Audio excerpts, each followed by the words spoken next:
Este sermón fue predicado el 29 de septiembre de 2024 por el pastor Paweł Bartosik en la ciudad de Gdańsk, Polonia, titulado El hombre es mentiroso, Dios es veraz, basado en Romanos capítulo 3, versículo 1.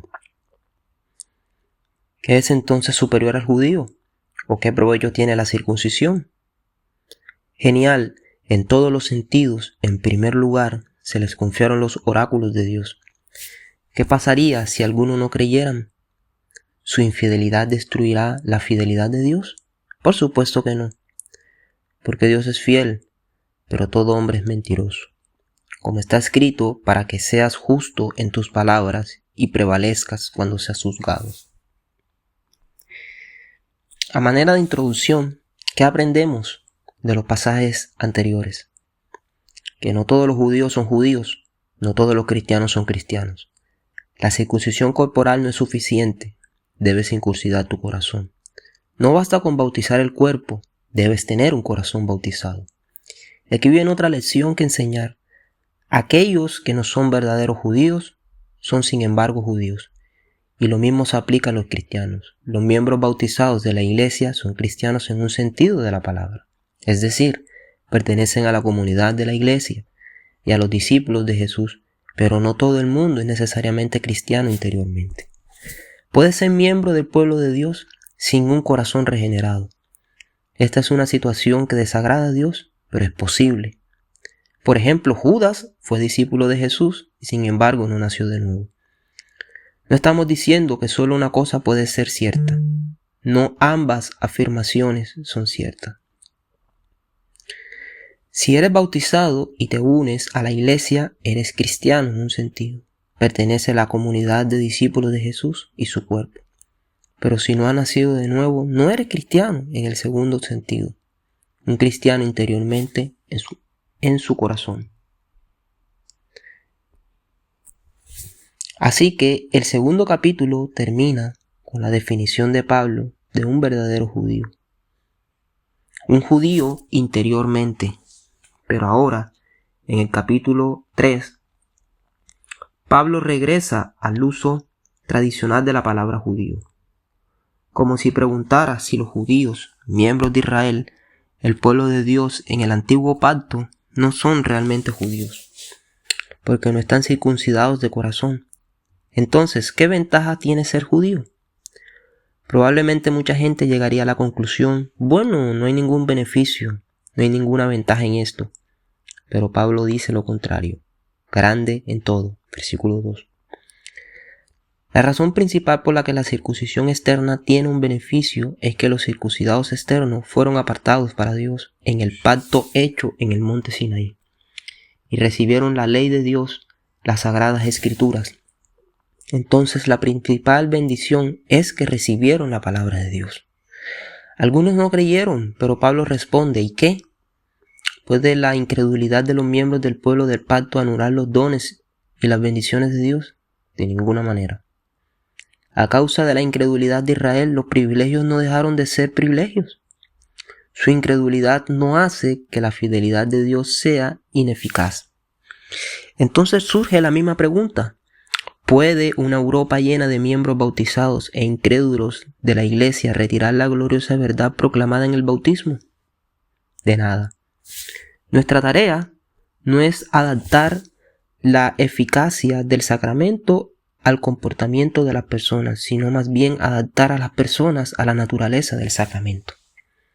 No decimos que la circuncisión y el bautismo sean verdaderamente sellos de Dios si quien los recibe es fiel a Dios. Son los sellos de Dios sin importar si una persona es fiel. La incredulidad del hombre en la veracidad de Dios no destruye la veracidad de Dios. Más bien trae juicio sobre una persona. Es decir, no estamos diciendo que, dado que muchas personas bautizadas en la infancia resultan ser infieles, entonces el bautismo no tiene sentido y no hay ningún beneficio en ser bautizado. No, Dios es fiel. El bautismo no deja de ser el signo de Dios cuando el hombre lo pisotea. La señal de Dios no deja ser un buen regalo de Dios cuando una persona actúa en contra de lo que significa esta señal. Los corintios, que comieron indignamente la cena, no implicaron en que éste fuera sacramento de Dios y sus consecuencias espirituales. Más bien, sus acciones acarrearon juicio sobre ellos. Entonces Pablo responde estas preguntas sobre los beneficios de ser judío porque sabe que puede surgir. Cuando dice que la circuncisión del cuerpo no sirve de nada, sin la circuncisión del corazón sabe que surgirá la pregunta, ¿por qué la circuncisión? Y responde a esta pregunta. Esto nos enseña que hay preguntas que definitivamente debemos responder. Incluso enseña de esta manera, haciendo una pregunta y dando una respuesta. Eso es lo que hace Pablo. Así escribieron los catecismos, por ejemplo, el Catecismo Menor de Westminster y el Catecismo de Heidelberg. Pero a veces la gente nos hace preguntas que no estamos o ni siquiera deberíamos responder. El Señor Jesús guardó silencio cuando escuchó las preguntas de Herodes o Pilato. O a veces respondía. Pero señalando el problema del corazón de los fariseos, a veces respondía directamente a las preguntas de los discípulos o con similitudes. Entonces aquí Pablo hace y responde una serie de preguntas anticipando cuál será la reacción de sus enseñanzas. Prestemos atención a que en primer lugar, entre los beneficios de ser judío menciona los oráculos de Dios, es decir, la palabra escrita de Dios, la escritura. Vea cómo Pablo trata las escrituras, la ley de Dios y la Torá, no como un conjunto de reglas mosaicas obsoletas. Él llama a la Torá el oráculo de Dios. Otras traducciones, la palabra de Dios, la NBI, los judíos de Dios, las palabras de Dios. Los escritos del Antiguo Testamento son la palabra de Dios. Así los describe el apóstol Pablo inspirado por el Espíritu Santo. La visión correcta de la Torá es llamarla la palabra de Dios. Además, Pablo dice que los oráculos de Dios, las sagradas escrituras, fueron dadas a los judíos, a Israel, al pueblo de Dios. Para decirlo con otras palabras, las sagradas escritas fueron confiadas a la iglesia. Las escrituras no son para interpretación y lectura arbitraria. Fueron de la sabiduría de la iglesia y de la comunidad de la iglesia. Escuche las escrituras en la iglesia y explicadas en la iglesia. La lectura individual debe complementar la enseñanza que escucha en la iglesia, no en lugar de la iglesia, sino aparte de la iglesia. La iglesia no puede someterse al control de las escrituras por parte de los seminarios liberales y de los eruditos liberales que declaran haber descubierto que Moisés no existió, Abraham no existió, el diluvio no ocurrió, el mar no se abrió y es del todo imposible que los muertos resuciten de la tumba. Normalmente esa enseñanza proviene de personas que no están dispuestas a someterse a las enseñanzas de la iglesia. Todo teólogo, rector del seminario y profesor de estudios bíblicos debe aprender y escuchar la palabra de Dios predicada en la iglesia. Pablo une los versículos 3 y 4. Mira lo que dice. En el versículo 3, los dos elementos son incredulidad de Israel y fidelidad de Dios. Por si alguno se ha vuelto infiel, ¿destruirá su infidelidad la fidelidad de Dios? En el versículo 4 son todo hombre es mentiroso y Dios es veraz. De ninguna manera, porque es necesario que Dios sea veraz, pero todo hombre mentiroso, como está escrito, para que seas justo en tus palabras y prevalezcas cuando seas juzgado. Y Pablo cita el Salmo 51 que dice que Dios permaneció fiel a David a pesar de que David le fue infiel a Dios. Y es así, es Dios. Y así es el hombre. Mostramos infidelidad cada vez que pecamos. Dios es siempre fiel y la sangre de Cristo lava a quienes confían sinceramente sus pecados. Interesante caracterización de Dios y el hombre. Dios es siempre veraz y fiel. El hombre es un mentiroso. Estas son palabras difíciles de aceptar, pero Dios no necesita nuestra brillante y resplandeciente justicia para hacer avanzar su reino. Lo que Él quiere es que reconozcamos quién es Él y quiénes somos por naturaleza, es decir, pecadores desde la concepción y que necesitamos el perdón de Dios, la gracia de Dios. Hay tendencias que intentan proteger la reputación de Dios diciendo que somos pecadores desde la concepción. ¿Qué dice esto acerca de Dios?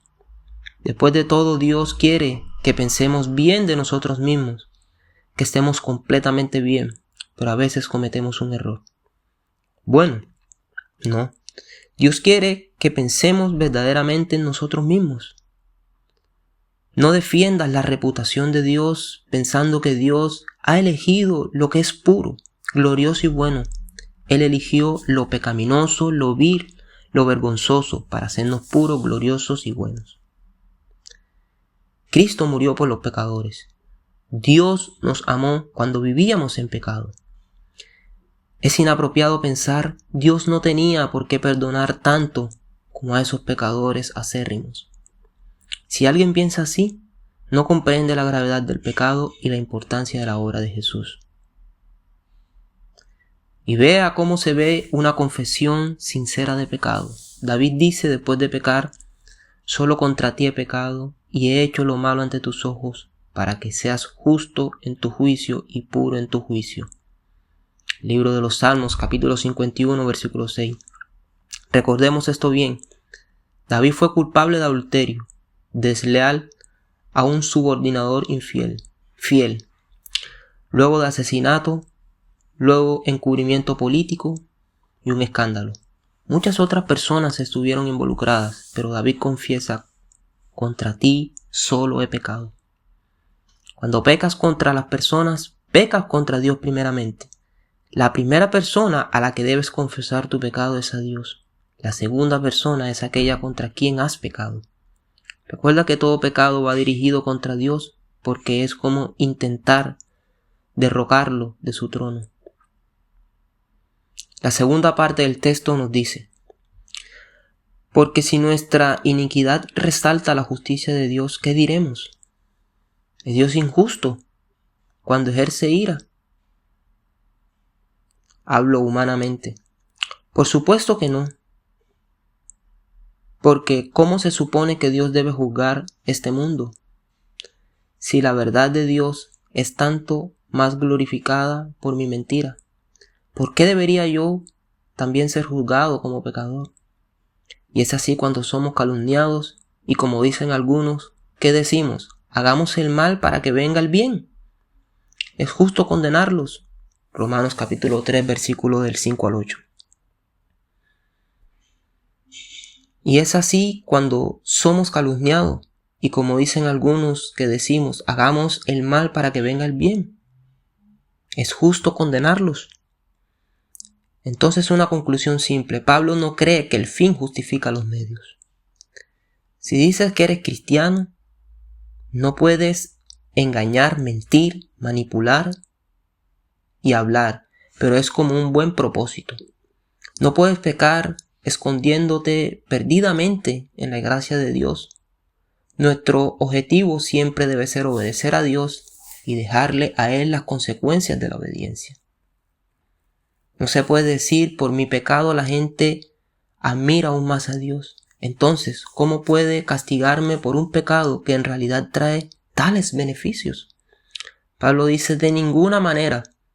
Dios no sería Dios si no considera el pecado. Sin embargo, el pecador dice: pero mi oscuridad resalta tu claridad. Él no puede condenarme por algo que conduce a resultados tan maravillosos. Hagamos pues el mal para que venga el bien. Pablo lo resume sucesivamente: es justa la condenación de los tales. Pablo escribe aquí en los versículos del 5 al 8 acerca de personas que acusarán a Dios de injusticia cuando Él ejerce ira, cuando juzga a aquellos que hacen brillar la gracia de Dios cuando pecan. Vea cuán tonto y pérfido son estos pensamientos. La primera parte de esta carta habla de la pecaminosidad humana y Pablo poco a poco cierra este tema. Pero el orgullo humano no quiere hablar del pecado humano y prefiere hablar de los pecados de Dios. Y aquí Pablo se toma un momento para espantar el mosquito que algunos llaman el mayor problema filosófico de la historia, el problema del mal. La estrategia de algunas personas para defender su pecado es atacar a Dios y te invitan a hablar de ello. Por supuesto, la verdad de que Dios es completamente soberano, una enseñanza que es omnipresente en el libro de Romanos, es una verdad que se tergiversa y denigra fácilmente. Entonces, por ejemplo, si Dios controla todo y todo lo que sucede es parte del plan de Dios, entonces el pecado humano también es parte del plan de Dios. Respondemos sí, por tanto, porque Dios juzga al hombre por algo que él mismo planeó. Respondemos, ¿por qué el hombre es responsable de sus acciones y Dios no es el autor del pecado del hombre?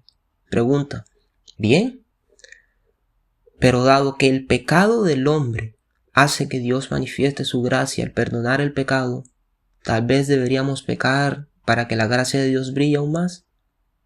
Respuesta, de ninguna manera. El hombre es esclavo de aquel a quien sirve. O es esclavo del pecado cuando se revuelca en la iniquidad, o de Cristo cuando vive una vida justa. En todas nuestras respuestas no debemos avergonzarnos de estas verdades. No tenemos que explicarnos como si estuviéramos justificando las acciones de Dios cuando decimos que Dios planea todo, incluido el mal. No tenemos por qué avergonzarnos cuando decimos que Dios ordenó la destrucción de los habitantes de Jericó. No debemos hablar de ello con vergüenza cuando hablamos del infierno. No tenemos por qué sonrojarnos.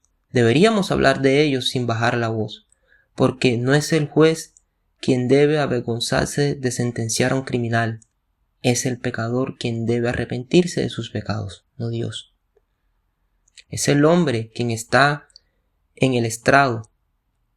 Y es por eso que el hombre quiere desesperadamente que Dios esté en el estrado. Pero pensemos por un momento. Si el hombre ha de ser juez de Dios, ¿de dónde viene la norma para este juicio? ¿En qué confiará y por qué? El único estándar de juicio es el carácter santo, infinito y completamente justo de Dios. Él nos ha sido revelado en la palabra de Dios. Inmediatamente nos vienen a la mente las palabras de Romanos capítulo 9, versículos del 20 al 21. Oh hombre, ¿quién eres tú para reñir con Dios? ¿Dirá la criatura a su creador, ¿por qué me has hecho así? ¿O no tiene potestad el alfarero sobre el barro para hacer de la misma masa un vaso precioso y otro no común? La disputa entre el hombre y Dios es como la disputa entre la vasija y el alfarero. El problema con el infierno, la condenación, la ira, el juicio o la venganza de Dios contra los injustos no es que todo sea simplemente demasiado injusto. El problema es que el hombre precisamente se protege a sí mismo de la perspectiva de una verdadera justicia. Esto se debe a que es aterrador para quien ama la iniquidad, y tal hombre tratará de protegerse en acusaciones contra Dios. Oh, Él es injusto, cruel, Él permite el mal. Hay mal de Dios, no creo en Él. Y nuestra respuesta debería ser de dos maneras. 1. Dios es siempre bueno y santo en todo lo que hace. Y 2. Es el asesino el culpable, no el juez que lo condena a muerte. Por tanto, en lugar de hacer acusaciones sin sentido, el hombre debería arrepentirse de sus pecados, incluido el pecado pérfido de acusar a Dios. vea que el interrogador en este pasaje es una persona mundana que se comporta como un cristiano pseudo devoto. ¿Qué está haciendo el interrogador aquí? Intenta saltar la gracia de Dios mientras disminuye la santidad de Dios y la verdad de la ira de Dios. Si alguien hace esto, no tiene nada que ver con adherirse a la palabra acerca de Dios, tal como está dada de una vez por todas en sus palabras. Somos más bien restos de una pulpa aguada. Si bien esto ciertamente suena piadoso, suena como una preocupación por la gracia de Dios se manifiesta en la vida de la persona. Suena como si el departamento escolápico estuviera intentando hacer que Dios quedara mejor en un plebiscito organizado por ladrones y mentirosos. Pequemos, es bueno, entonces la gracia de Dios brillará. Así que hacemos todo esto por preocupación por Dios. No me juzgue Dios como un pecador, sino que se deleita en la gloria, porque mi pecado es su gloria. Hagamos el mal para que el bien venga. Este es el veneno de la teología liberal, que envenena, entre otras cosas, las iglesias evangélicas. Gracia, gracia y más gracia, como una mantra. Pero, ¿qué pasa con la obediencia? ¿Qué pasa con el juicio para aquellos que dicen gracia, pero viven en pecado? ¿Qué pasa con la justicia de Dios hacia los hipócritas que dicen y no hacen? A manera de conclusión, estar en la iglesia, la Biblia que se tiene en casa y se escucha en la iglesia son sin duda privilegios y beneficios. ¿Has recibido los oráculos de Dios, la palabra de Dios?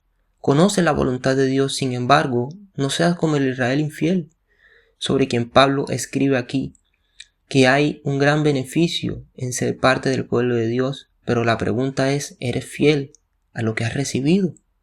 ¿Estás viviendo según lo que Dios te comunicó en el bautismo?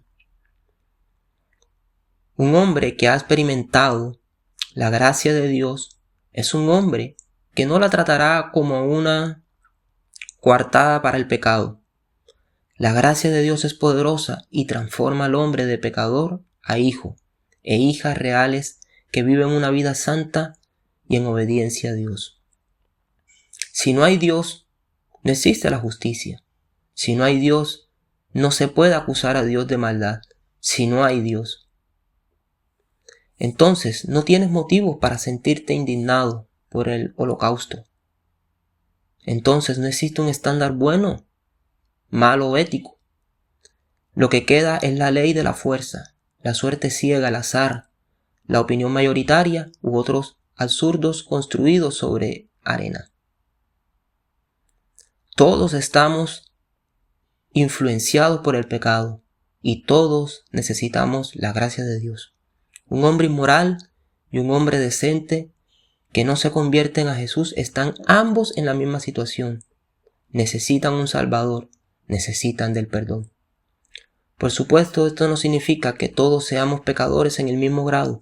Hay pecados mayores y menores, es verdad. Pero tanto el ladrón como el violador violaron la ley de Dios, aunque de diferentes maneras. Sin embargo, su estatus es idéntico. Ambos son delincuentes. Lo mismo con nosotros. Todos hemos quebrantado la ley de Dios de diferentes maneras, así que estamos todos perdidos, y esto no se puede calificar. Usando el ejemplo del pastor Tim Keller, imagínense a 3 personas intentando nadar desde Hawái hasta Japón. La primera no sabe nadar, por lo que se hunde en cuanto pierde terreno bajo sus pies. El otro es mal nadador, logra nadar unos 20 metros y luego se hunde. El tercero es un campeón de natación titulado que desde hace mucho tiempo nada rápidamente hacia adelante, pero a los 50 kilómetros empieza a tener problemas.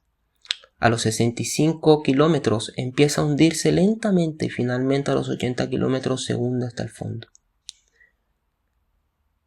¿Alguna de estas personas se hundió más que la otra? No. El hecho de que alguien nade una distancia más larga que otros no tiene importancia. Ninguna de estas personas se acercó a Japón. Y al final todas tuvieron el mismo final.